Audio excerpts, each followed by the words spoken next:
think when you start out coaching, you kind of have to find your voice and you have to find your style. When you're young, you try to mimic what you see, and sometimes that can be good, and sometimes that's not so good. As I've gotten older and I've gone through my coaching career, it's obviously become more and more important for me, for my coaching style, to be a witness. Hadn't always been that way. We've all had our moments and our periods where we've been profane and emotional, and at times out of control. And I'm sure that parents and players who have been involved with any of us at certain point in times of our careers would question whether or not we're really Christians when we're coaching.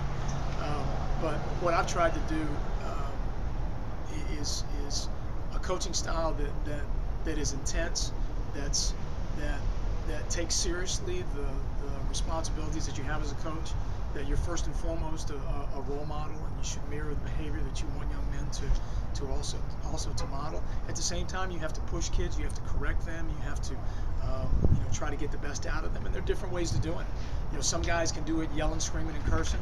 Some guys can do it with a very quiet demeanor. I try to be as intense as I can without going over the line of being too emotional, being out of control, or doing anything to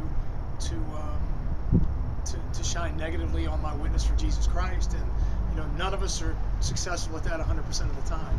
And but that's really what I try to do. And you're not going to connect with every player. Some players will respond to you, some players won't. But I think if you're consistent in your approach, and the players know that you care about them and that you're committed to them, that they'll respond to you. And I've found that with NBA players, with suburban kids, with white kids, black kids, rich kids, poor kids, adult players, youth players. I think if they know you're committed and you care about them, they'll typically run through walls for you.